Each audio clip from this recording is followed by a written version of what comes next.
विद्यार्थियों, एक बार फिर से आज की क्लास में आज मैं वही ठेस कहानी का सृजन के बारे में दूसरा पार्ट पढ़ाने जा रहा हूं। तो अब ध्यानपूर्वक देखेंगे और अगर नहीं है तो चैनल को सब्सक्राइब जरूर कर लेंगे, क्योंकि मैं पूरी मैट्रिक की तैयारी आपको करवा रहा हूं यहाँ पे। ठीक है, चलिए आगे पढ़ना शुरू करते हैं। अब इसमें क्या कहता है, उसकी माँ कहती है कि देख सिरचन, इस बार नई धोती दूंगी। धोती की बात माँ कहती है। असली मोहर छाप वाली धोती। तो धोती कैसी थी? मोहर छाप वाली। मन लगाकर ऐसा काम करो कि देखने वाले देखते ही रह जाए, है ना। यानी मन लगा के ऐसा काम करो देखने वाले देखते ही रह जाए। क्यों? क्योंकि मैं तुम्हें धोती दूंगी इस बार पहनने के लिए। पान जैसी पतली छुरी से बांस की तीलियां और कमानियों की चिकनाता हुआ सिरचन अपने काम में लग गया। यानी उसे लालच में नहीं, लग गया। रंगीन सुतलियों में झब्बे डालकर वह चीक बुनने बैठा। यानी झब्बे डालकर बुनने बैठ गया, चीक बुनना था। 1.5 हाथ की बुनाई देखकर ही लोग समझ गए कि इस बार एकदम नए फैशन की चीज बन रही है, जो पहले कभी नहीं बनी। यानी 1.5 हाथ चीक बनाया और उससे लग गया लोगों को कि इस बार जो है सिरचन कुछ नया बनाने वाला है। ठीक है, उसकी माँ कह रही है कि धोती दूंगा। अब कह रहा है कि मंजली भाभी से नहीं रहा गया, पर्दे की आड़ से बोली, पहले ऐसा जानती कि मोहर छाप वाली धोती देने से अच्छी चीज बनती है तो भैया को खबर भेज देती। यानी ये भाभी जो होती है ना, थोड़ा टेढ़ी टाइप की, यहाँ पर टेढ़ी बात बोल दी कि पहले समझती कि धोती देने से अच्छा काम होता है तो भैया को पहले कह देती। काम में व्यस्त सिरचन के कानों में बात पड़ गई। सिरचन ये बात सुन गया तो जरा बोला, मोहर छाप वाली धोती के साथ रेशमी कुर्ता देने पर भी ऐसी चीज नहीं बनती बहुरिया। बहुरिया यानी बहू रानी को कह रहा है कि तुम समझ रहे हो कि मोहर छाप वाली धोती देने से ऐसा बन जाता है, तो समझ लेना कि मोहर छाप वाली धोती के साथ रेशमी कुर्ता देने पर भी ऐसी चीज नहीं बनती।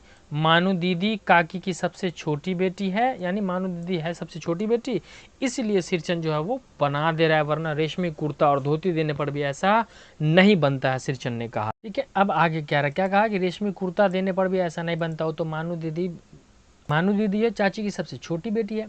मानू दीदी का दूल्हा अफसर आदमी है। तो ऑब्जेक्टिव बनेगा मेरे दोस्तों कि मानू दीदी का दूल्हा कैसा आदमी था। ऑब्जेक्टिव में तो आप कहोगे अफसर था, ऑफिसर था। ठीक है, मंजली भाभी का मुंह लटक गया, इसने उड़ा दिया मजाक, उसका मुंह लटक गया। मेरी चाची ने फुसफुसाकर कहा, किससे बात करती है बहू? मोहर छाप वाली धोती नहीं, मूंगिया लड्डू। बेटी की विदाई के समय रोज मिठाई जो खाने को मिलेगा देखती है ना।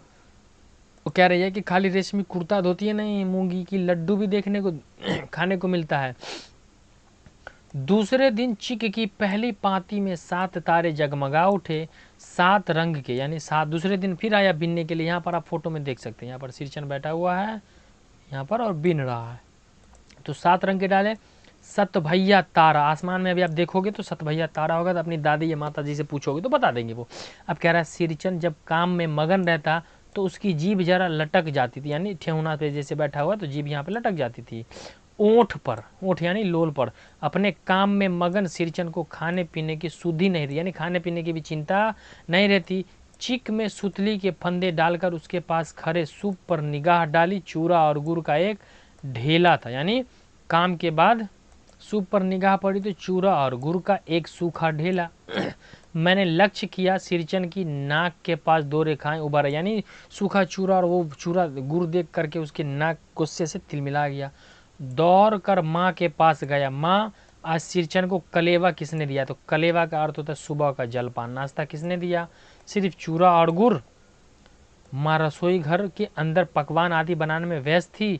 बोली, मैं अकेले कहाँ कहाँ देखूं, क्या देखूं? अरे मंजली, सिरचन को बूंदिया क्यों नहीं दिया? ये बहू से कहती है कि सिरचन को बूंदिया, क्या कह रही है कि बूंदिया क्यों नहीं दिया? बूंदिया कर दोस्तों यहाँ पर बुनिया, बुनिया को एक्चुअल में हम बूंदिया कहते हैं। ठीक है, बूंदिया मैं नहीं खाता, सिरचन कह रहा है। बूंदिया मैं नहीं खाता काकी।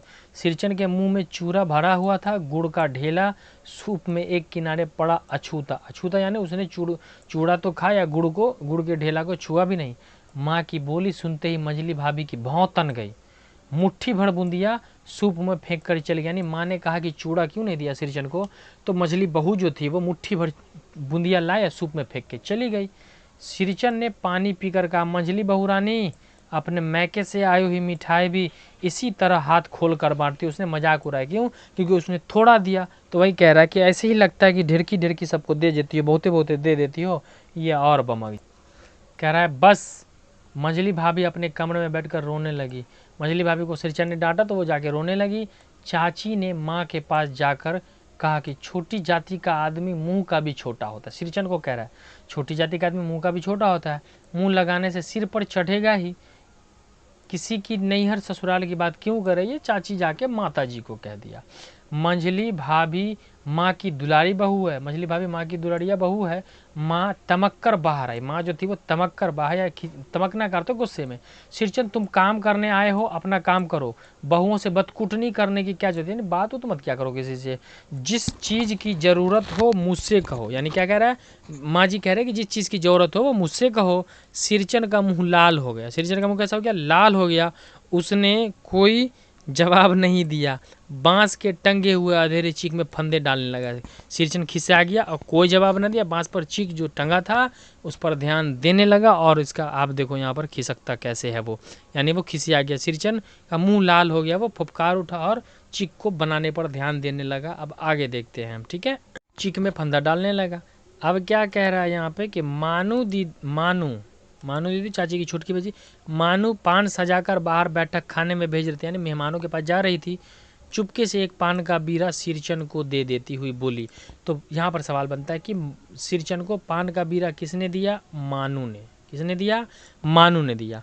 और बोली इधर उधर देखकर, सिरचन दादा काम काज का घर है, 5 तरह के लोग 5 किस्म की बात करेंगे, तुम किसी की बात का कान मत देना। तो मुहावरा है दोस्तों, कान देना मतलब ध्यान न देना, कान न देना मतलब ध्यान नहीं देना किसी की बात को। शादी ब्याह का समय है, 10 तरह के लोग 10 तरह की बात बोलते हैं। सिरचन ने मुस्कुराकर पान का बीरा मुंह में ले लिया। चाची अपने कमरे से निकल रही थी। अब यहाँ पर पंगा होगा। चाची कमरे से निकल रही थी। सिरचन को पान खाते देखकर अबाक हो गई। अबाक यानी चिंतित हो गए। क्या सिरचन अब पान? सर नौकरों सब पान खाने लगा। सिरचन ने चाची को अपनी ओर अचरज से घूर कर देखते हुए कहा, यानी अचरज से घूर कर देख कर कहा, छोटी चाची जरा अपनी डिबिया का गमकौआ जर्दा तो खिलाना, बहुत दिन हुए। छेड़ दिया चाची को। यहाँ पर तो ये सवाल होता है कि सिरचन चाची से क्या मांगता है? तो गमकौआ जर्दा, यहाँ ऑब्जेक्टिव बनता है। सिरचन ने चाची से क्या मांगा? गमकौआ जर्दा, बहुत दिन हुए। चाची कई कारणों से जली भुनी थी, शादी ब्याह का घर था।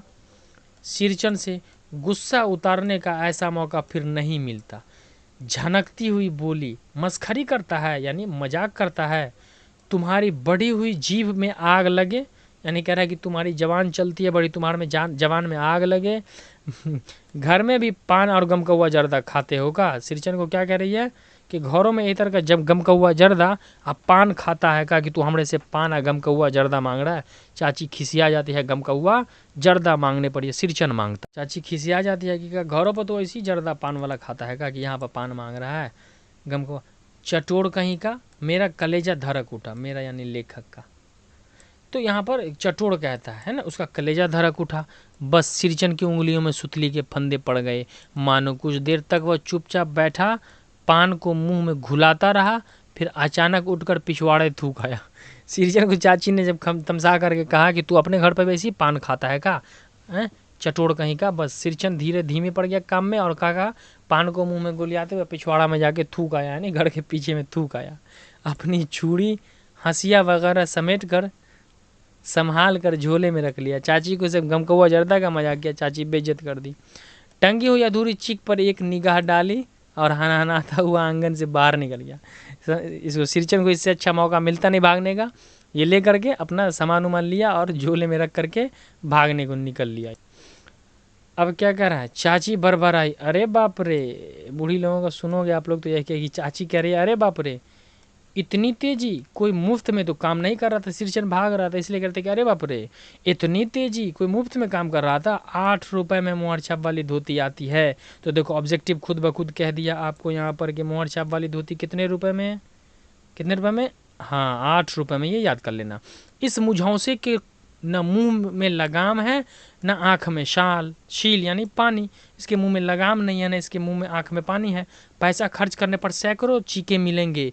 बातर टोली की औरतें सिर पर गट्टर लेकर गली गली मारी फिरती है, कोई नहीं खरीदता।